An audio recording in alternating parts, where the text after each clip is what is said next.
आज का वचन जो है वो इस बारे में है कि मैं शुरू में आपसे एक बात बोलूं और आप सोचिएगा कि ये बात सच है या नहीं। बहुत साल पहले प्रभु ने मुझे ये एक वचन वचन तो नहीं कह सकते, लेकिन एक सोच मेरे मन में डाली थी। अजीब बात है कि एक छोटा बच्चा अंधेरे से डरता है और एक बड़ा आदमी रोशनी से डरता है। सही बात है ना? तो इसी बात के इर्द गिर्द कुछ बात हम लोग करेंगे, क्योंकि बीते दिनों में एक किताब भी मैं पढ़ रहा था। उस किताब का टाइटल है the times when godly people do ungodly things. प्रभु के लोग, आत्मिक लोग, धर्मी लोग कई बार ऐसे समय आ जाते हैं उनके जीवन में जब वो अधार्मिक काम कर जाते हैं, अनैतिक काम कर जाते हैं, पाप के काम कर जाते हैं। इस बारे में हम लोग आज थोड़ा सा विचार करें। आत्मिक जीवन जो है ये सारा का सारा पाप से लड़ाई के विषय में है, हम सबको मालूम है। क्योंकि मैंने आपको कई बार सिखाया है कि किसी भी दूसरे व्यक्ति के साथ में जब हम परमेश्वर की बातें करें तो धर्म की और ज्ञान की बातें ज्यादा ना करें, क्योंकि धर्म और ज्ञान तो सब जगह पर है। लेकिन इस बात पर विचार करें कि क्या आपने पाप किया है या नहीं किया है, और पाप किया है तो उस पाप का छुटकारा कैसा मिलेगा। क्योंकि संसार के सारे धर्म जो है यहां पर आकर जीरो हो जाते हैं, क्योंकि इस बात का उत्तर उनके पास में नहीं होता है।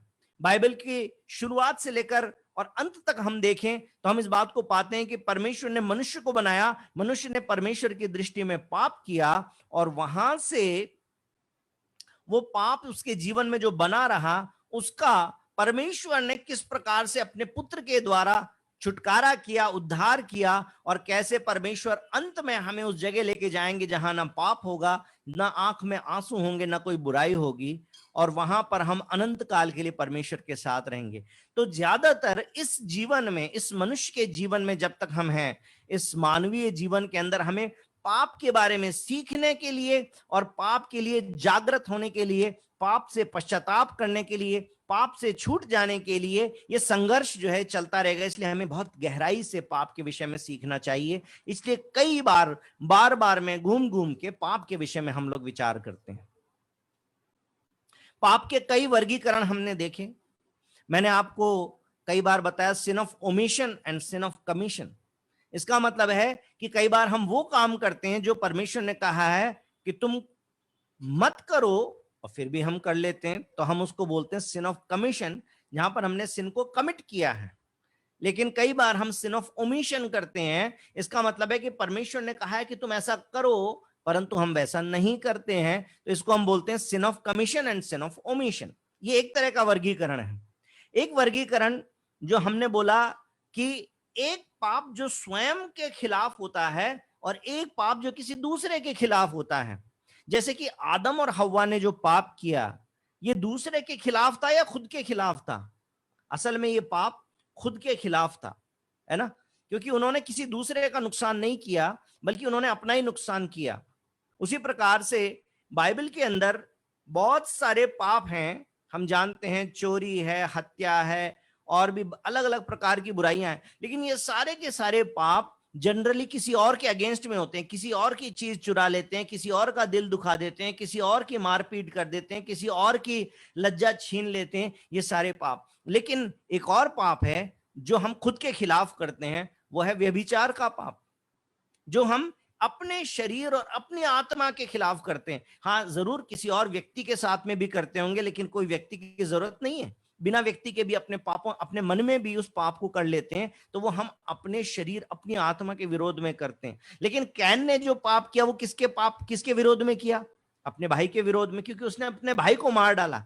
तो पाप का एक वर्गीकरण ये भी है कि एक पाप जो खुद के खिलाफ कर रहा है, या वो पाप किसी दूसरे के खिलाफ कर रहा है। हालांकि पाप तो पाप है, पाप का तो परमेश्वर ही न्याय करने वाला है, लेकिन फिर भी एक पाप का वर्गीकरण है ना? दुनिया एक वर्गीकरण बोलती है, छोटे पाप और बड़े पाप बोलती है। झूठ बोलना तो छोटा सा पाप, इससे क्या होता है, सभी बोलते हैं। लेकिन हत्या करना तो बड़ा पाप है, डाका डालना तो बड़ा पाप है। तो दुनिया ऐसे बोलती है, लेकिन हमने क्या सीखा है? हमने सीखा है कि परमेश्वर की दृष्टि में पाप तो पाप है, हर एक पाप की क्षमा मांगनी जरूरी है। इसके बाद में एक और पाप का वर्गीकरण है जिसको आप और मैं समझते हैं कि एक वो जो प्रकट में है और एक वो जो गुप्त में है। प्रकट के बहुत सारे पाप हैं। प्रकट के पाप कौन से हुए? जब हम परमेश्वर पर विश्वास नहीं करते और हम निराशा का जीवन या डिप्रेशन का जीवन जीते हैं। कई बार लोग सुसाइडल अटेम्प्ट कर लेते हैं। आत्मिक लोग भी जब सुसाइडल अटेम्प्ट करने लगते हैं तो ये प्रकट में हो गए हैं। झूठ बोल रहा है तो प्रकट में है। लेकिन बहुत सारे काम हैं जो या तो चुप चुप के अपने मोबाइल में, अपने कंप्यूटर में चुपके से करें, पासवर्ड लॉक लगा के, या अपने किसी अंधेरे के स्थान में किए हैं, या किसी गुप्त स्थान में किए हैं, या फिर सिर्फ अपने विचारों में किए हैं। बाइबल का परमेश्वर पुराने नियम में तो कहता था कि व्यभिचार मत करना, अपने पड़ोसी के साथ मत करना, अपनी पड़ोसन के साथ मत करना। लेकिन नए नियम में परमेश्वर कहता अपने मन के विचारों में भी किसी पर बुरी दृष्टि मत डालना, वरना तो पाप है। पहले कहता कि हत्या ना करना, लेकिन नए नियम में हमसे कहता है कि अपने क्रोध में आकर अपने भाई को गाली भी मत देना, नहीं तो फिर पाप है। मूर्ख मत कह देना, नहीं तो पाप है। कहने का मतलब यह कि बहुत सारे ऐसे गुप्त पाप हैं जो सिर्फ हमारे विचारों में ही हैं, क्योंकि विचारों में ही हमने लड़ाई लड़ ली थी, किसी ने हमारा नुकसान किया, मन में ही गाली दे दी थी। मुंह से तो नहीं दी, क्योंकि बिलीवर है, विश्वासी है ना, तो मुंह से गाली नहीं देंगे, लेकिन अंदर में तो गाली दे ही दी थी। प्रकट पाप और गुप्त पाप, कई तरह के वर्गीकरण हो सकते हैं। लेकिन बाइबल को जरा हम पढ़ के देखें तो बाइबल में कौन सी दो डेफिनेशन, हालांकि बाइबल में से हम अलग अलग तरह से पाप के विषय में समझ सकते हैं, लेकिन आज सिर्फ दो बातों के ऊपर हम लोग विचार करें। रोमियो की किताब में आए आप मेरे साथ में। रोमियो की किताब उसका 23 वचन लिखा है कि इसलिए कि सब ने पाप किया है और परमेश्वर की महिमा से रहित हैं। परमेश्वर की महिमा से दूर हो जाना यही पाप है। परमेश्वर की इच्छा से दूर हो जाना यही पाप है। परमेश्वर की उपस्थिति से दूर हो जाना यही पाप है। परमेश्वर के जो स्तर है उस स्तर तक ना पहुंच पाना ये पाप है। कोई पाप छोटा या बड़ा नहीं हो सकता। परमेश्वर ने जो स्तर, धार्मिकता का स्तर हमारे लिए जो निर्धारित किया है, उससे जितना भी हम कम होंगे तो हम पापी हैं। ये पाप की एक डेफिनेशन है। दूसरी पाप की डेफिनेशन इसी के रोमियो की किताब उसके 14 अध्याय उसके 23 वचन में भी हमको देखने को मिलती है। उसमें लिखा है अंतिम लाइन में कि जो कुछ विश्वास से नहीं है वो पाप है। क्यों मैं इसको बोलता हूं? क्योंकि पहला कुरिन्थियों उसका 10 उसका 31 जब हम पढ़ते हैं तो देखिए क्या लिखा हुआ है। पहला कुरिन्थियों उसका 10 उसका 31 इसलिए लिखा है, इसलिए तुम चाहे खाओ, चाहे पियो, चाहे जो कुछ करो, सब कुछ परमेश्वर की महिमा के लिए करो। नौकरी करो, परमेश्वर की महिमा के लिए करो। सिलाई करो, परमेश्वर की महिमा के लिए करो। खेती करो, परमेश्वर की महिमा के लिए करो। घर की सफाई करो, परमेश्वर की महिमा के लिए करो। तुम पढ़ने के लिए जाओ, परमेश्वर की महिमा के लिए करो। तुम पैसा कमा कर लाओ, परमेश्वर की महिमा के लिए करो। जो कुछ भी तुम करो, तुम चाहे खाओ पियो। खाने पीने में क्या है? खाने पीने में क्या जाता है? कोई आदमी गोभी खाए, कोई आदमी अंडा खाए, उससे क्या फर्क पड़ जाएगा? लेकिन बाइबल क्या कह रही है? चाहे तुम खाओ पियो। यानी कि कितनी साधारण बात, जो प्रतिदिन की बात है, जो हमारे लिए एक ऐसी बात है कि हम ज्यादा गौर भी नहीं करते, हमको लगता है तो नेचुरल बात है। खाना पीना जैसी साधारण बात यहां पर लिखी हुई है, लेकिन लिखा है कि तुम चाहे खाओ, चाहे पियो, चाहे जो भी कुछ करो, परमेश्वर की महिमा के लिए करो। अब खाने पीने में महिमा परमेश्वर की कहां से आ गई? इसका मतलब क्या है? अभी नौकरी करके लाएंगे, इसके अंदर परमेश्वर की महिमा कहां से आ गई? अब कुकिंग करेंगे, रोटी बनाएंगे, उसके अंदर परमेश्वर की महिमा कहां से आ गई? कहने का मतलब क्या है? कहने का मतलब यह है कि हर समय हमारी सोच, हमारा विचार परमेश्वर से जुड़ा हुआ इस प्रकार से होना चाहिए कि हम खाना बना रहे हो तो भी हमारे मुंह से कोई ऐसी बात ना निकले, हमारे मन में कोई इस प्रकार का विचार ना आए। हम गाड़ी चला रहे हो तब भी हमारे मुंह से कोई गलत बात ना निकले। हम किसी कानून को ना तोड़ें, हम किसी भी प्रकार से गलत विचार को ना करें। हम बिस्तर पे लेटे हों, हम मोबाइल चला रहे हों, हम कंप्यूटर पे काम कर रहे हों, हम नहा रहे हों, हम तालाब पर घूमने गए हो, हम जो भी कुछ कर रहे हो, लिखा है कि जो भी कुछ करो उसके द्वारा परमेश्वर की महिमा होनी चाहिए। इसका मतलब यह है, जब आप गाड़ी चला रहे हैं और आप कानून की पालना कर रहे हैं, तो आपके ऊपर कोई पुलिस वाला आपको रोकेगा नहीं, फिर बाद में आपको झूठ नहीं बोलना पड़ेगा। नहीं तो फिर पुलिस वाला, आप तो मोबाइल ऐसे कान में लगा के ऐसे करके स्कूटर मोटरसाइकिल चला रहे थे, उसके बाद में एकदम से पुलिस वाले ने रोक लिया, भाई साहब ये बहुत जरूरी काम आ गया था, वो कोई बीमार पड़ गया था, उससे बात कर रहे थे, ये वो, फिर बहानेबाजी करना पड़ेगा, झूठ बोलना पड़ेगा, क्योंकि आपने कानून तोड़ा। तो ड्राइविंग के समय परमेश्वर की महिमा नहीं हुई, क्योंकि आपने झूठ बोला, आपने देश के कानून का पालन नहीं किया। घर में रोटी बनाते बनाते और फिर आपने, बच्चे ने कुछ कर दिया और आपने पीछे से चिल्ला के उसको गाली दे दिया, उसको कोई नकारात्मक शब्द बोल दिया गुस्से के अंदर, क्योंकि आपको गर्मी लग रही थी, झुंझलाहट हो रही थी वैसे ही, और बच्चे ने कुछ कर दिया और आपने पीछे से उसको उल्टा नेगेटिव बोल दिया, तब क्या हुआ? परमेश्वर की महिमा हुई क्या? फिर परमेश्वर की महिमा नहीं। हर बात में, हर समय पर परमेश्वर की महिमा हो, हमारे शब्दों से, हमारे आचरण से। जब आप ऑफिस में काम करते हैं, काम चोरी करेंगे तो लोगों को पता चल जाएगा ये कामचोर आदमी है, परमेश्वर की महिमा होगी क्या? परमेश्वर की महिमा नहीं होगी। आप कोई सा भी काम करते हो, आप ऑफिस, सरकारी ऑफिस में काम करते हो, आप प्राइवेट ऑफिस में काम करते हो, आप अपना खुद का काम करते हो, आप अपना कारपेंटरी करते हो, आप अपना कारीगरी करते हो, आप कोई भी काम करते हो, आप घर में ही काम करते हो, कपड़े गंदे पड़े, घर गंदा पड़ा है, आप अपना मोबाइल देखने में, टीवी देखने में बिजी है, तो क्या परमेश्वर की महिमा हो रही है? बाहर से कोई व्यक्ति आ जाएगा तो क्या देखेगा? ओहो, कितना गंदा घर रखती है ये, फिर क्या बोलेगा? परमेश्वर की महिमा होगी आपके जीवन से? बोले वैसे मसीह मसीह करेंगे और घर जाके देखो इनका, तब पता चलेगा इनका है। हर बात के द्वारा हमारे मन में, विचारों में ये बात होनी चाहिए कि मेरे जीवन से मेरे परमेश्वर की महिमा हो जाए। इसीलिए रोमियो 3:23 और रोमियो 14:23 जुड़ी हुई हैं, क्योंकि वहां पर भी परमेश्वर की महिमा से जब हम चूक गए तो हम फेल हो गए। उसी प्रकार से यहां पर लिखा है कि जो भी विश्वास के द्वारा नहीं है वो पाप है। क्यों? क्योंकि जो काम हम विश्वास से करते हैं, विश्वास जब हमारे जीवन की अगुवाई करता है, तो फिर हम इस बात का ध्यान रखते हैं कि मेरी इस बात के द्वारा क्या परमेश्वर की महिमा होती है। होटल में गए, 5 स्टार होटल में से तौलिया चुरा के ले आए अगर बाई चांस फिर उन्होंने आपका बैग चेक कर लिया, उसमें तौलिया निकल गया, तो फिर पता चलेगा कि परमेश्वर की महिमा नहीं हुई। बहुत सारे छोटी छोटी सी बातें होती है, लगता कोई नहीं देख रहा। जब कोई नहीं देख रहा तब भी यदि हम विश्वास से जीवन जीते हैं तो हम मसीही हैं। यदि हम परमेश्वर की महिमा करते हैं, बिना टिकट बैठ गए ट्रेन में, टीटी आया, फिर कभी बाथरूम में घुस रहे, कभी कुछ बहानेबाजी कर रहे, नहीं भाई साहब इमरजेंसी थी, लेट हो गए थे, टिकट लेने का टाइम नहीं मिला, परमेश्वर की महिमा नहीं होएगी। क्योंकि कभी उसी टीटी को जब गॉस्पल देना पड़ेगा, सुसमाचार बताना पड़ेगा, तो बोला भैया तुम्हारे बारे में सब पता है मेरे को, बिना टिकट तुम यात्रा करते हो, चोरी तुम करते हो, तुम बोलते हो मसीह तुम्हारा पवित्र करता है, ये तुम्हारी पवित्रता है। जीत सकते हैं उस टीटी को बाद में कभी मसीह में, एक बार बिना टिकट पकड़े गए कभी उसको गॉस्पल नहीं सुना सकेंगे, रास्ते बंद हो जाएंगे। पड़ोसी को एक बार गाली निकाल के झगड़ा कर लेंगे, उसके बाद में उस पड़ोसी को सुसमाचार नहीं सुना पाएंगे।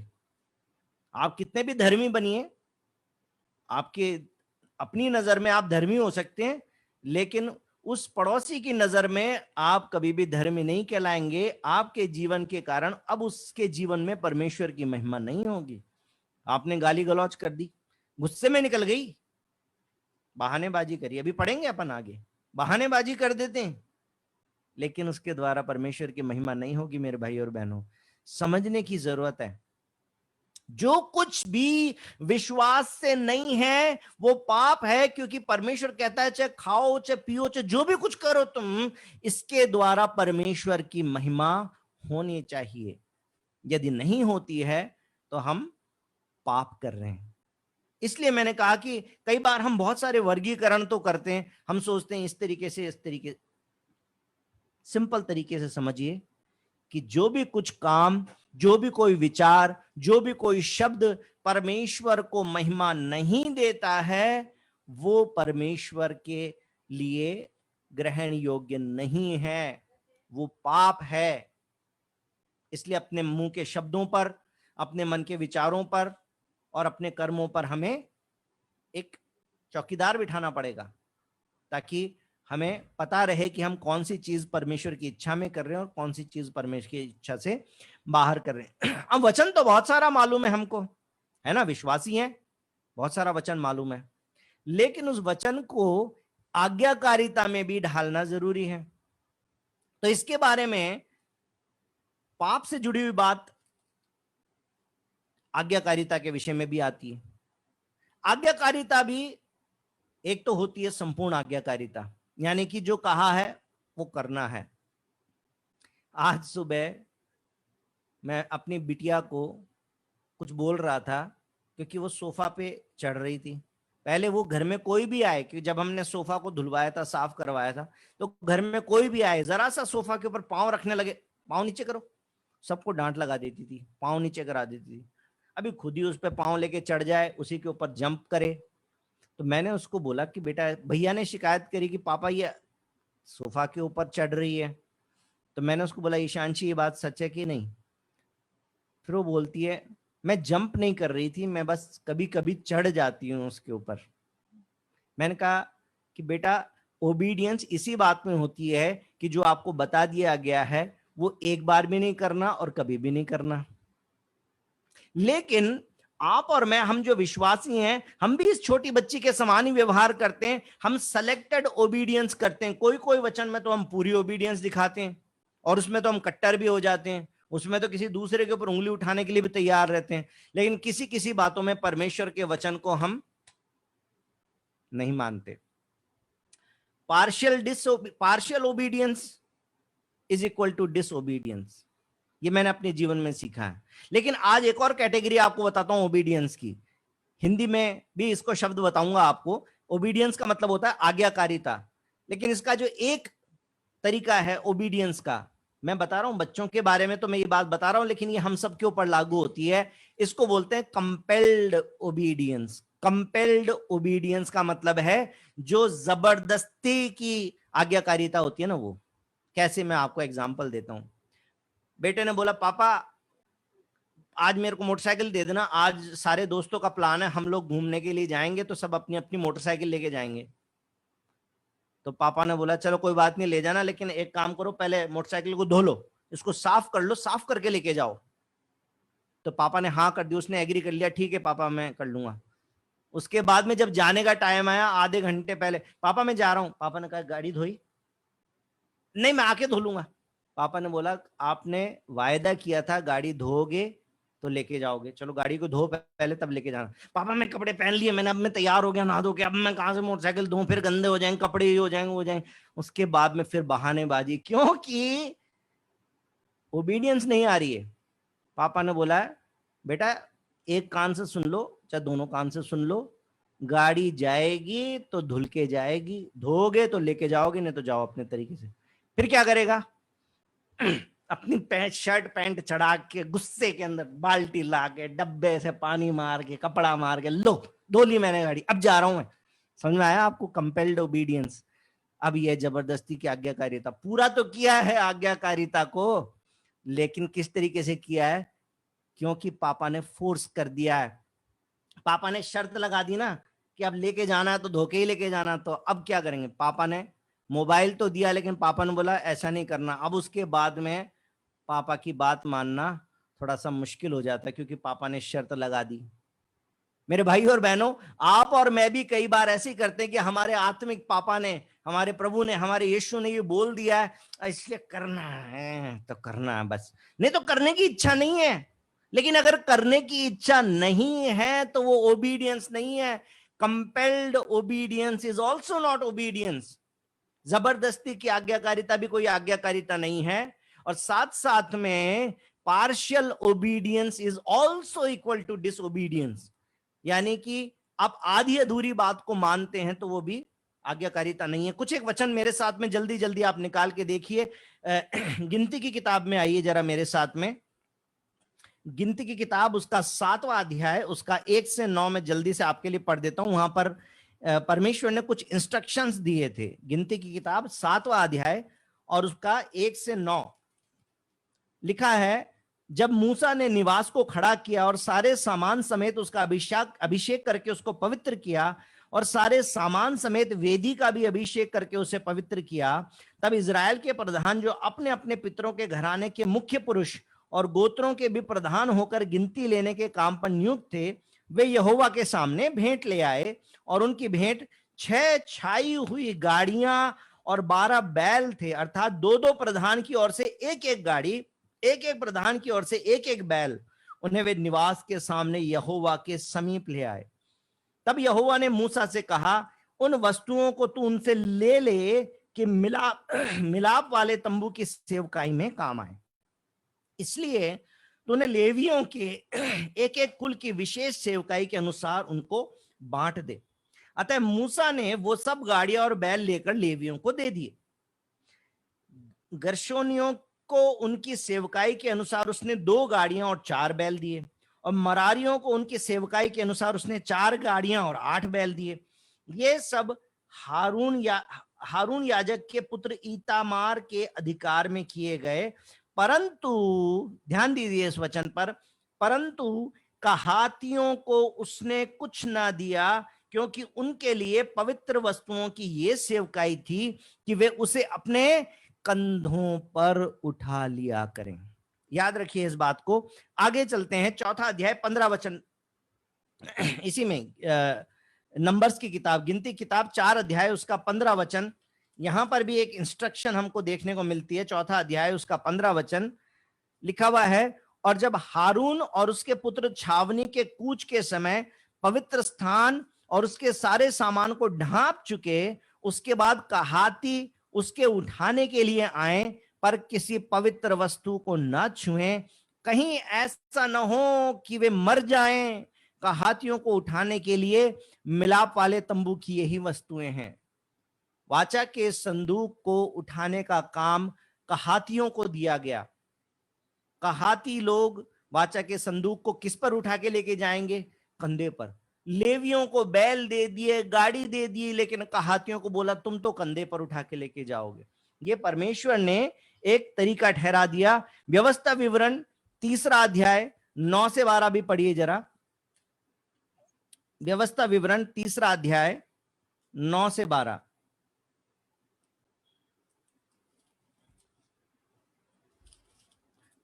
लिखा हुआ है, सॉरी 31 अध्याय, मैंने थोड़ा गलत लिख लिया, साफ नहीं लिखा हुआ था। 31 अध्याय का 9 से 12 लिखा, फिर मूसा ने यही व्यवस्था लिखकर लेवी याजकों को, जो यहोवा की वाचा का संदूक उठाने वाले थे, और इजराइल के सब वृद्ध लोगों को सौंप दी। तब मूसा ने उनको आज्ञा दी, 7 वर्ष के बीतने पर, अर्थात छुटकारे के वर्ष में, झोंपड़ी वाले पर्व पर, जब सब इजरायली तेरे परमेश्वर यहोवा के उस स्थान पर जिसे वे चुन लेगा आकर इकट्ठे हों, तब ये व्यवस्था सब इजरायलियों को पढ़कर सुनाना। क्या पुरुष, क्या स्त्री, क्या बालक, क्या तुम्हारे फाटकों के भीतर के परदेसी, सब लोगों को इकट्ठा करना कि वो सुनकर सीखें और तुम्हारे परमेश्वर यहोवा का भय मानकर इस व्यवस्था के सारे वचनों को पालन करने में चौकसी करें। परमेश्वर ने जो व्यवस्था दी थी, परमेश्वर ने कहा था कि तुम्हारी संतानें, तुम्हारे बीच में काम करने वाले परदेसी, सब लोग इस व्यवस्था का पालन करना चाहिए। और उसके बाद जब मूसा चला गया, यहोशू की किताब 3 अध्याय उसके 6 वचन में देखें कि तब यहोशू ने याजकों से कहा, वाचा का संदूक उठाकर प्रजा के आगे आगे चलो। तब वे वाचा का संदूक उठाकर आगे आगे चले। जो व्यवस्था परमेश्वर ने ठहराई थी, उसी व्यवस्था का पालन मूसा के बाद यहोशू भी कर रहा है। यहां तक हमको सारी बातें अच्छी दिखाई पड़ती हैं। लेकिन अब 2 शमूएल में आप मेरे साथ आइए। 2 शमूएल उसका 6 अध्याय उसका 6 और 7 वचन।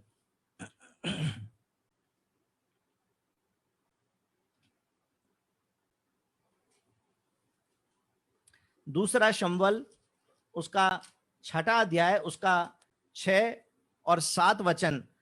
जब वे नाकोन के खलिहान तक आए, तब उज्जा ने अपना हाथ परमेश्वर के संदूक की ओर बढ़ाकर उसे थाम लिया, क्योंकि बैलों ने ठोकर खाई। तब यहोवा का कोप उज्जा पर भड़का और परमेश्वर ने उसके दोष के कारण उसको वहां ऐसा मारा कि वो वहां परमेश्वर के संदूक के पास मर गया।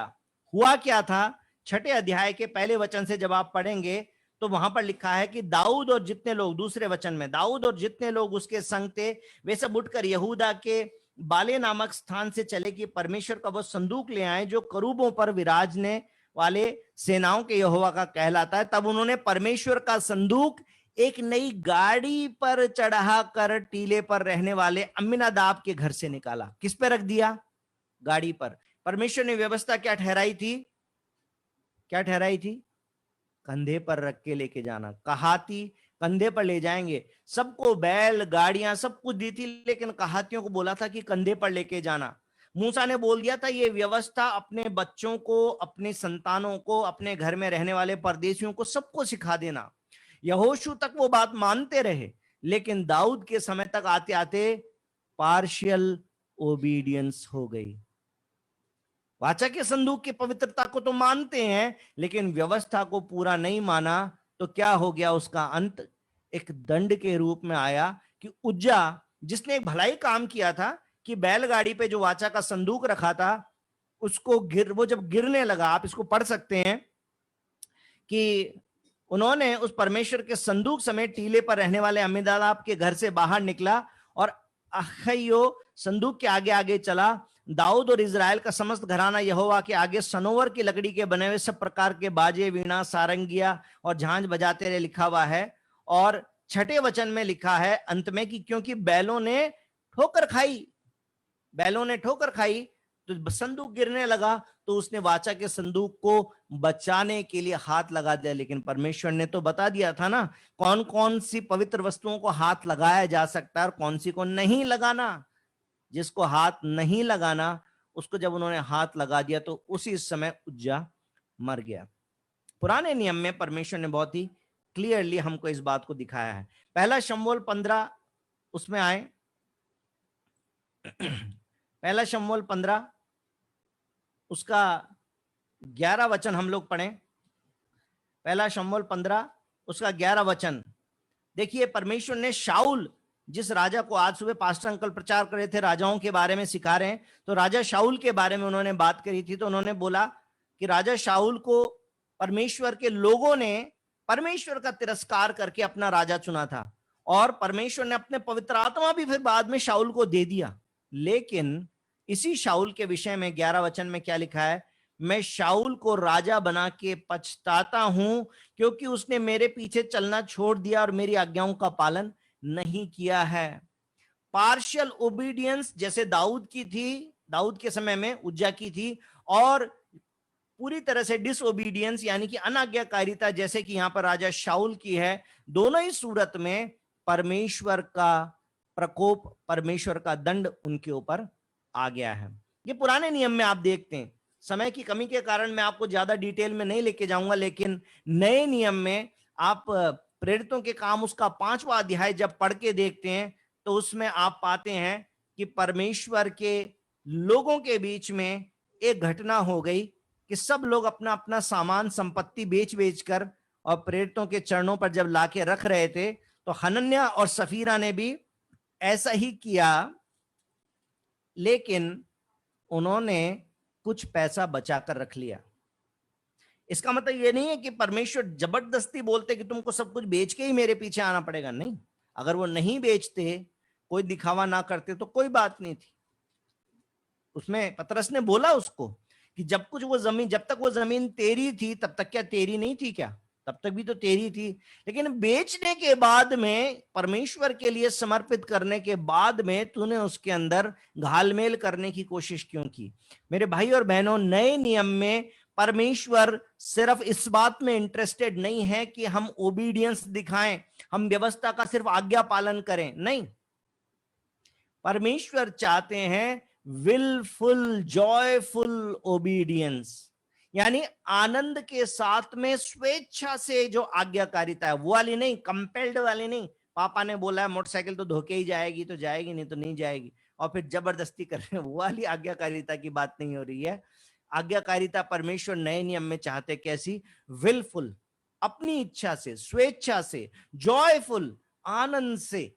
इसीलिए तो परमेश्वर ने कहा था ना मत्ती 5:20 में, यदि तुम्हारी धार्मिकता फरीसियों और शास्त्रियों की धार्मिकता से बढ़कर नहीं होगी तो तुम स्वर्ग के राज्य में प्रवेश नहीं कर पाओगे।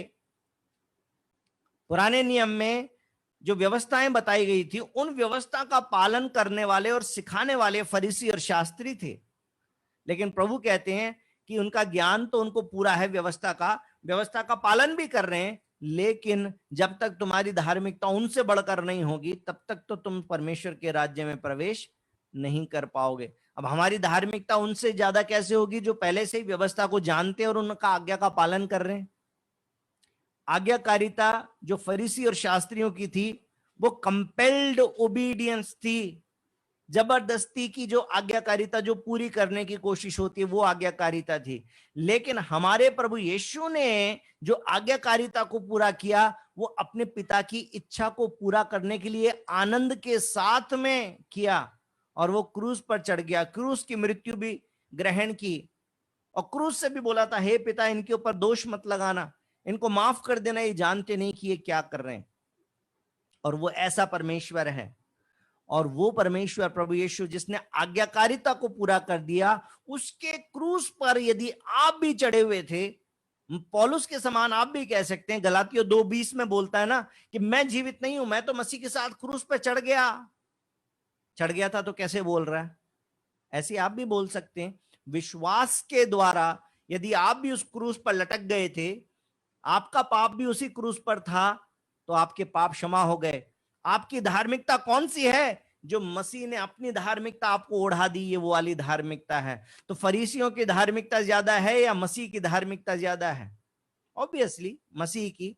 इसीलिए मसीह में विश्वास के द्वारा जॉयफुल विलफुल ओबीडियंस जब होती है, यानी कि आनंद से, पूरी अपनी इच्छा से जब हम परमेश्वर की आज्ञाकारिता में चलते हैं, तो वो आज्ञाकारिता हमारी धार्मिकता को बढ़ाती है जो स्वर्ग के राज्य में प्रवेश कराती है। दो बातें बता दी मैंने आपको, एक पाप जो हमें उस स्वर्ग राज्य में प्रवेश करने से रोक सकता है, कोई भी काम जो विश्वास से नहीं है वो पाप है, वो हमें स्वर्ग राज्य में प्रवेश करने से रोक सकता है। और दूसरा मैंने बता दिया, एक विलफुल जॉयफुल ओबीडियंस, स्वेच्छा से, आनंद से जो आज्ञाकारिता है वो हमको स्वर्ग के राज्य में प्रवेश कराएगी, क्योंकि ये वो धार्मिकता है जो मसीह की धार्मिकता है। आमीन। तो पाप के बारे में हम समझ गए, लेकिन पाप के विषय में दो तरह के रेस्पॉन्स होते हैं। एक रेस्पॉन्स कौन सा है? जो प्रभु ने बताया, 1 यूहन्ना 1:9 क्या लिखा है? यदि हम अपने पापों को मान लें, उनका अंगीकार कर लें, तो परमेश्वर हमारे सारे पापों से हमको शुद्ध करने में और सारे पापों को क्षमा करने और सारे अधर्मों से हमको शुद्ध करने में विश्वास योग्य और धर्मी है। क्या करना? एक्चुअल रेस्पॉन्स, सही रेस्पॉन्स ये है कि हमें माफी मांग लेनी चाहिए। पाप तो हो गया होगा, पाप तो हुआ होगा, मन के विचारों से, कर्मों से, बोली से। आज जो बातें मैंने बताई इनमें से कोई भी बात आपसे हुई होगी, बहुत ही साधारण सी लगती है, बच्चों के ऊपर चिल्ला देना, नेगेटिव बोल देना, टिकट ना लेना और फोन पे बात करते हुए निकल जाना, बहुत सारे ऐसे काम है जो लगते हैं अरे ये तो बहुत छोटी बात है, लेकिन जो विश्वास के द्वारा नहीं है, जो परमेश्वर को महिमा नहीं लाता, वो पाप है। हमारा रिस्पॉन्स क्या हो? हम क्षमा मांग लें, लेकिन करते क्या हैं? करते वही हैं जो अदन की वाटिका के अंदर आदम ने किया था। क्या किया था? मैंने नहीं खाया, ये जो स्त्री है ना इसने दिया था। उत्पत्ति 3:12 पढ़ के देखिएगा वहां पर, और 4:9 भी पढ़िएगा। अब टाइम नहीं है, लेकिन आपको बता दूं कि अदन की वाटिका के अंदर आदम का रेस्पॉन्स ये था कि ये जो स्त्री तूने मुझे दी है, परमेश्वर पहला आधा प्रॉब्लम तो तुम्हारा ही है, तुम नहीं दी थी ये वाली लेडी मेरे को, और फिर आधी गलती इसकी है कि इसने खाया था और इसी ने खिलाया था, मेरी तो कोई गलती है ही नहीं। हम भी कई बार अपनी गलती नहीं मानना चाहते, हम दूसरे के ऊपर दोष लगा देते हैं, हम दूसरे में तो कमी खोज लेते हैं, कई बार तो हम परमेश्वर के ऊपर भी उंगली उठा देते हैं, लेकिन अपने आप पर दोष नहीं लगाते, बहानेबाजी कर देते हैं। समय तो नहीं अपने पास में, इसलिए हम नहीं देख सकते, नोट करना चाहते हैं तो आप देख सकते हैं 1 शमूएल 15 उसका 20 और 21 भी पढ़िएगा। जो आज सुबह कलीसिया में थे उन लोगों ने इस वचन के ऊपर मनन किया होगा कि राजा शाऊल को जो परमेश्वर ने आज्ञा दी थी शमूएल के द्वारा कि जब तुम दुश्मन देश पे लड़ाई करोगे तो वहां का सब कुछ तहस नहस कर देना, सारे जानवरों को भी मार देना। लेकिन बाद में वो अच्छे अच्छे तंदुरुस्त जानवरों को ले आया और बोलता क्या है, मैं तो परमेश्वर को भेंट चढ़ाने के लिए आया। तो बोलते तो गलत कर दिया, तुमने पाप कर दिया। अरे मैं थोड़ी, ये तो प्रजा के लोग, इन लोगों के कारण हो गया, ये मैंने नहीं करा। राजा शाऊल अपना पाप, अपनी गलती मानने को तैयार नहीं था, दूसरे के ऊपर टालने के लिए, पासिंग द बक। एक ये रेस्पॉन्स है। एक दूसरा बहानाबाजी और एक्सक्यूज, अकेलेपन के कारण हो गया पाप। अकेलापन था इसलिए ऐसा हो गया, ऐसे विचार मेरे मन में आ गए। अकेलापन है। कई बार जब टीनेजर होते हैं, जब जवानी यूथ के समय में होते हैं, तो क्यूरियोसिटी, जानना था इसके बारे में। शैतान ये झूठ बोलता है, शैतान आप जवानों के मन में और बच्चों के मन में इस बात को डालता है कि क्यूरियोसिटी के कारण कोई चीज को कर लेंगे तो ये पाप थोड़ी है। हमको मालूम नहीं था ना इसके बारे में, हम जानना चाह रहे थे। कोई भी बात हो सकती है, मोबाइल पे कुछ देखना, ये आ गया था लिंक, हमने गलती से इस पे क्लिक कर दिया। क्यूरियोसिटी, हम देखना चाहते थे कि क्या है इसके अंदर, है लिखा हुआ आ गया गंदी बात, हमने देखा कौन सी गंदी बात है, हमने क्लिक कर दिया, फिर बाद में गंदी बातों को देखने लग गए। क्यूरियोसिटी, और हम उसको बहाना बना ले, हम सोचे तो क्यूरियोसिटी के कारण हो गया। अरे मैं अकेला था, अकेले में मैं सोच रहा था टाइम पास करे, मोबाइल देखा, मोबाइल में वैसी चीज आ गई है, वो देखते देखते वो तो एक क्लिक से दूसरा क्लिक, दूसरे क्लिक से तीसरा क्लिक हो गया। मैं करना नहीं चाहता था लेकिन हो गया। ये शैतान का झूठ है। हम बहानेबाजी बनाते हैं, फिर हम सोचते हैं कि परमेश्वर इस बहाने से टल जाएगा। परमेश्वर और परमेश्वर का न्याय हमारे बहानेबाजी से नहीं टलेगा। ये शैतान का झूठ है। आप सोचते हैं अकेलापन, परमेश्वर तो जानता है इस बात को कि आदम का अकेला रहना अच्छा नहीं है, अकेले क्यों बैठे थे ऐसे काम करने के लिए।